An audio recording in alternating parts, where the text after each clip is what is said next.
Most people think they know how the student debt crisis started.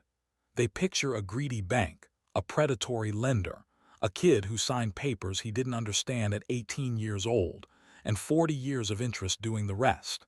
It's a clean story with a clear villain, Wall Street, or maybe a single politician everyone loves to blame, and a clear turning point, some year when college just got expensive. But here's the problem.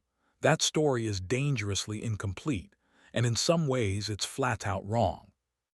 The 43 million Americans carrying student debt today are not victims of one bad decision made in one bad year. They are living with the accumulated weight of 70 years of legislation, written by both political parties, under 9 different presidents, almost none of whom set out to trap anyone in anything. What actually happened is a far stranger and more human story than the banks got greedy. It involves a satellite launched by the Soviet Union, a loophole in federal budget accounting, a bank named after a fictional woman, and a quiet change to bankruptcy law that almost nobody in America noticed the year it happened. Let me say that again because it matters. The debt itself is not the mystery. 43 million people owe money, that part is simple arithmetic. The mystery is why it became almost impossible to ever walk away from it, no matter what happens in your life. That part didn't happen by accident. It was built, one law at a time, by people who mostly believed they were doing something responsible. So let's go back, not to whatever year you think tuition got out of control. Let's go back to October of 1957, because the true origin of the student debt crisis doesn't start with a loan. It starts with a beach ball-sized piece of metal in orbit around the Earth. Part 1, a satellite starts it all. In October 1957, the Soviet Union launched Sputnik, the first artificial satellite to orbit the planet. For a country that believed it was the undisputed leader in science and technology, this was a genuine shock. If the Soviets could put a satellite into orbit, what else could they do? Could they put a warhead into orbit next? American politicians, educators, and military planners looked at their own education system and came to a frightening conclusion. The United States did not have enough scientists, engineers, and mathematicians to keep up. Congress responded fast. In September 1958, less than a year after Sputnik, President Dwight Eisenhower signed the National Defense Education Act. This was the first time the federal government ever created a dedicated student loan program. It wasn't framed as an education bill. It was framed, quite literally, as a national defense bill. The loans were specifically targeted at students studying engineering, science, math, and foreign languages, the exact skills the Cold War demanded. There's a detail here that almost never makes it into the popular story, and it tells you something important about how this system was born. The loans came with a loyalty provision. Recipients had to sign an affidavit affirming loyalty to the United States government. Between 1958 and 1962, 32 colleges and universities refused to participate in the program or withdrew from it, arguing the loyalty oath violated academic freedom. So even the very first federal student loan program was controversial from day one, tangled up in politics that had nothing to do with the price of tuition. Federal student lending did not begin as a plan to help ordinary families afford college. It began as a Cold War panic response, aimed at a narrow slice of students in strategically useful fields.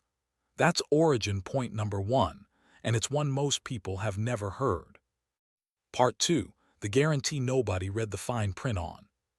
7 years later, in November 1965, President Lyndon Johnson signed the Higher Education Act.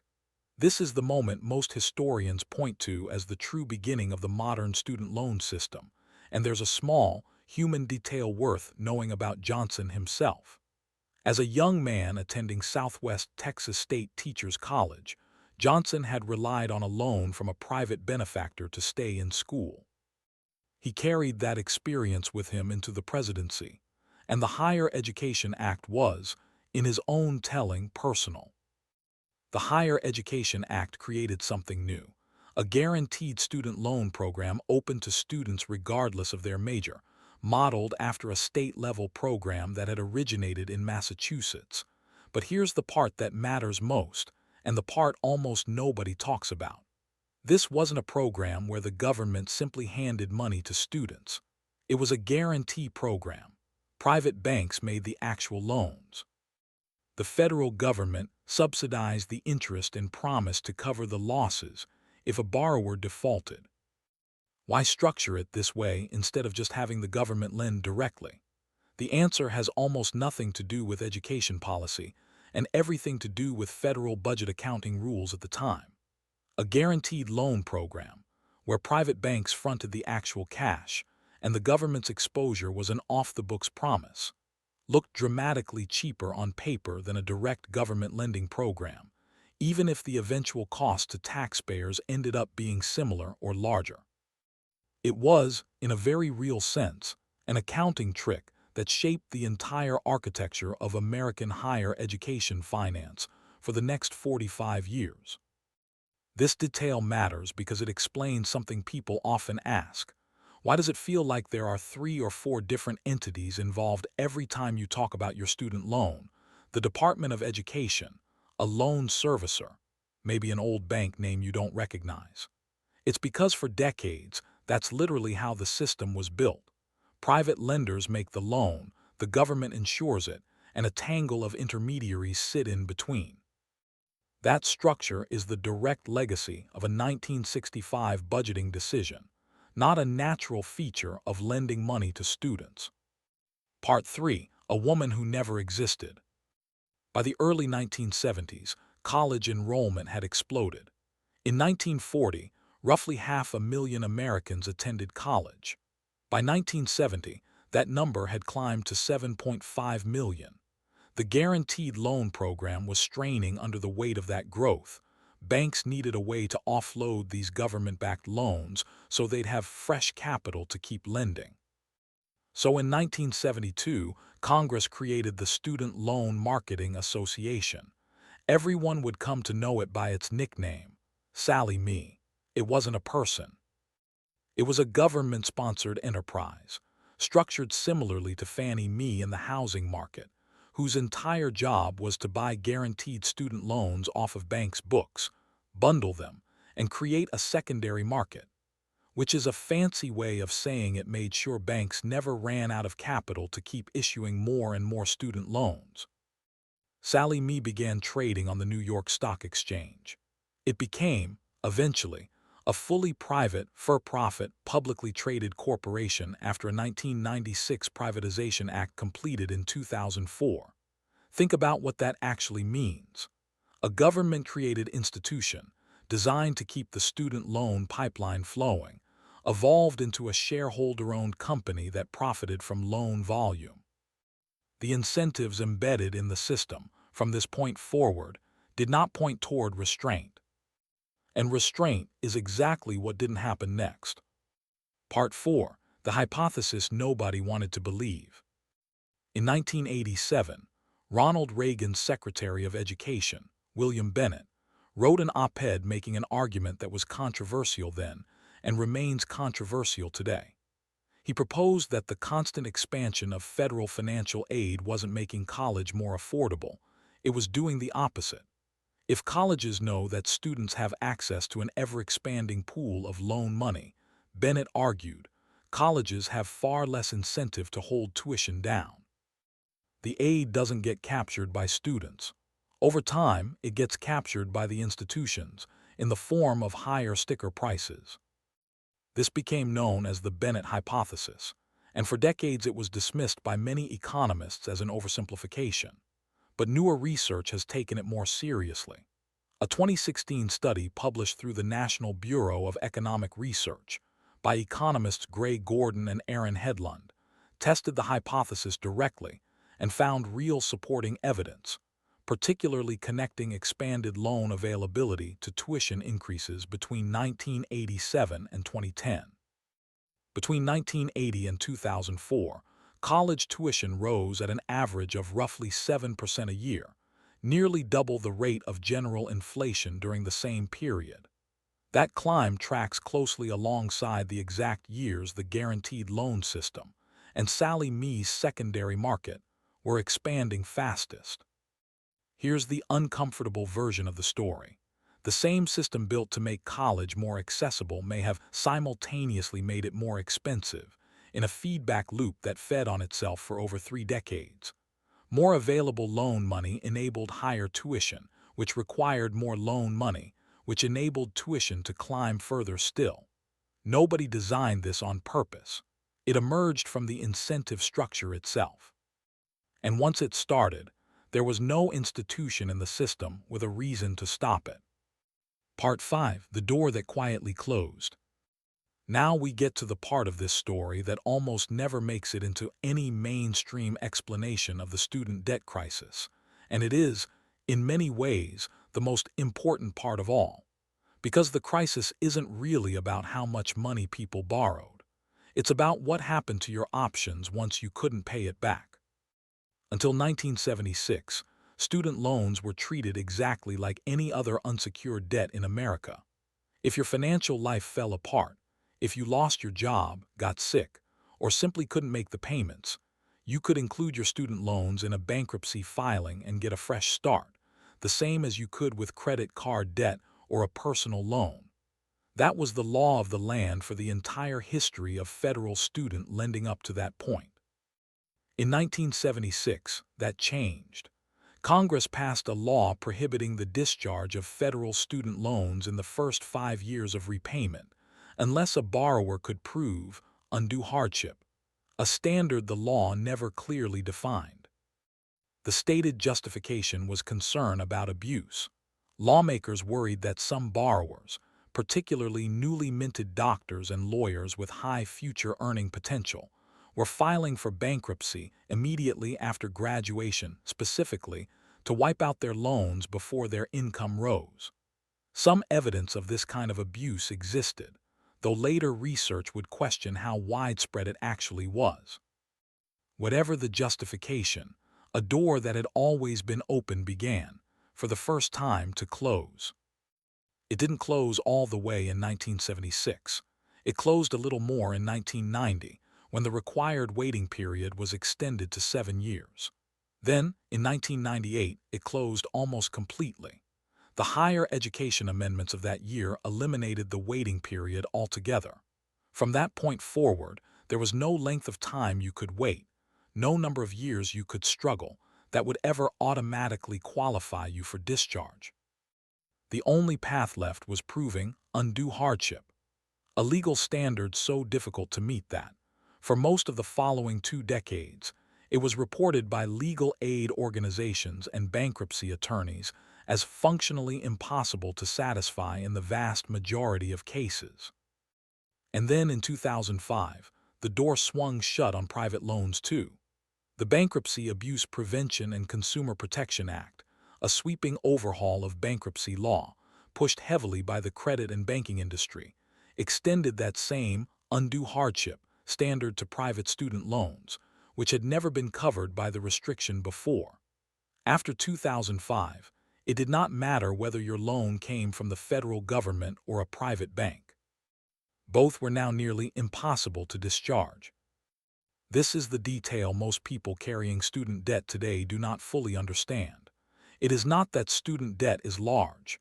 Plenty of other kinds of debt are large too. It's that, uniquely among nearly every category of consumer debt in America, student loans are functionally inescapable, by design, as a result of legal changes made across 3 decades, largely without public attention at the time they happened. To be fair to the historical record, this was not the work of one political party or one individual. The 1976 law passed under a Democratic Congress. The 1998 amendments were signed by Bill Clinton. The 2005 bankruptcy overhaul was signed by George W. Bush, and it counted supporters on both sides of the aisle, including then-Senator Joe Biden of Delaware, who was a vocal proponent of the bill, notable in part because Delaware was home to MBNA, one of the country's largest credit card issuers and a major political donor, which had actively lobbied for the legislation. This wasn't a conspiracy hatched by one villain. It was a slow, bipartisan accumulation of decisions, each one made in a different decade, each one individually defensible to the people who voted for it, that together built something none of them fully intended. A form of debt from which there is, for almost everyone, no legal exit. Part 6. The machine runs on autopilot. By the 2000s, the system had all its pieces in place. Loan money was abundant and growing. Tuition was climbing to absorb it. And once borrowed, that debt was locked in place by bankruptcy law more tightly than almost any other financial obligation a person could take on. In 2010, as part of the Affordable Care Act's reconciliation process, the federal government ended the old guaranteed loan structure entirely, the one built back in 1965, and moved to direct federal lending, cutting private banks out of the origination process. It was framed as a cost-saving reform, and it did save the government money on interest subsidies. But it didn't touch the underlying architecture that mattered most. The loans were still nearly impossible to discharge, and tuition kept climbing. The results, by the numbers, are almost hard to comprehend. In early 2006, total student loan debt in the United States stood at roughly $481 billion. Today, that number is close to $1.87 trillion, nearly 4 times higher in 20 years. More than 42 million Americans currently hold federal student loan debt. The average borrower owes somewhere between $35,000 and $44,000, depending on how private debt is factored in. As of early 2026, roughly 7.7 million borrowers, about 11% of all federal borrowers, are in default. And after years of pandemic-era pauses on collection, aggressive collection activity on defaulted loans is scheduled to resume in the fall of 2026. Student loan debt is now the second largest category of consumer debt in America, trailing only mortgages, which is a genuinely strange thing to sit with. Owing money for an education now rivals owing money for a house, except a house is an asset you can sell. A degree is not. Part 7. The fight to undo it. In August 2022, the Biden administration attempted the largest single student debt cancellation effort in American history, proposing to forgive up to $20,000 for Pell Grant recipients and up to $10,000 for other borrowers, citing emergency powers under a law called the HEROES Act, originally passed in 2003 to provide relief connected to military service and national emergencies. Roughly 26 million people applied before legal challenges froze the program. On June 30, 2023, the Supreme Court struck it down in a case called Biden versus Nebraska, ruling 6-3 that the Secretary of Education did not have the authority under the HEROES Act to cancel $430 billion in federal debt. The court invoked something called the Major Questions Doctrine, essentially the idea that decisions of enormous economic and political significance require clear, explicit authorization from Congress, not a broad reading of an existing law. The administration continued pursuing more limited relief through other channels afterward, but by 2025, further court rulings, including an Eighth Circuit Court of Appeals decision, found that even a substantial portion of that continued relief, which had already reached millions of borrowers, exceeded legal authority as well. Here is the part that should genuinely unsettle you, regardless of which side of this debate you land on. The very system that made this debt so difficult to escape through the courts, the bankruptcy restrictions built in 1976, tightened in 1998, and extended to private loans in 2005, was constructed with almost no public debate, almost no media coverage at the time, and very little organized political resistance. But the attempt to undo even a fraction of its effects, through executive action 17 years later, became one of the most fiercely litigated, closely watched legal battles of the decade. It is far easier, it turns out, to quietly build a trap over 30 years than it is to loudly dismantle one in a single term. Part 8. What historians get wrong. So what do people actually get wrong about all of this? They get wrong the idea that this was a single decision, made by a single villain, in a single year. It wasn't. It was built by a Republican president responding to a Soviet satellite in 1958. It was expanded by a Democratic president who remembered his own college loan in 1965. It was scaled up by a Republican administration that created a secondary market in 1972.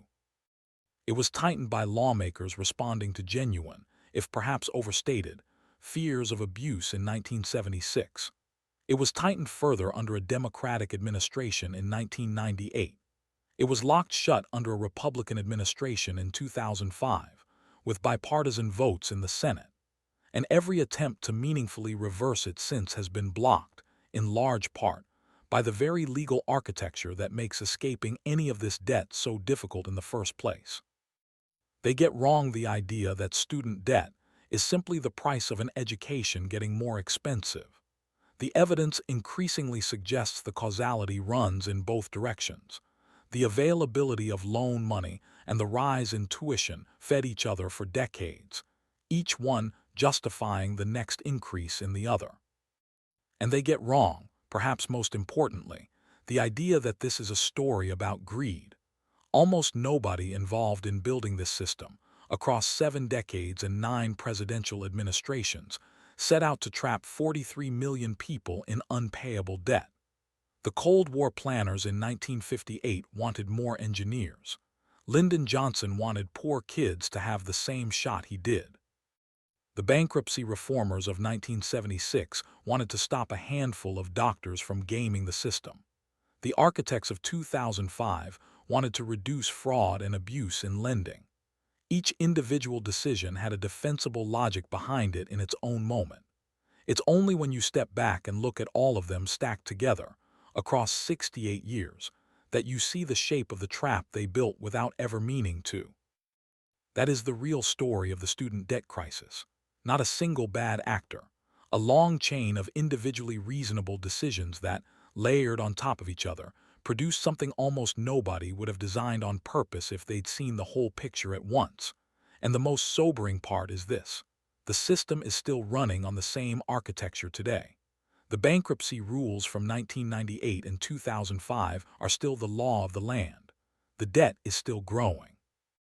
And the next generation of 18-year-olds signing loan paperwork, this fall has no more idea what they're stepping into than the first generation did back in 1958, standing in the shadow of a satellite they never asked to compete with. If this changed the way you think about where this debt actually came from, that's exactly the kind of story we dig into on this channel. The quiet decisions made decades ago that are still shaping your bank account today. The stuff that never makes it into a textbook chapter, but explains almost everything about how we got here. If you want more of that, sticking around and subscribing means a lot more than you'd think. It's genuinely how a channel like this reaches more people who care about understanding this stuff, instead of just repeating the same headlines everyone else does. I'd actually like to know something. Drop a comment and tell me what state you're texting from right now. I'm curious how far this reaches, and I read every one of them. And let me know below, out of everything in this video, which decision do you think mattered most? The 1965 guarantee structure, the 1976 bankruptcy law, or the 2005 extension to private loans? I want to hear your take. I'll see you in the next one.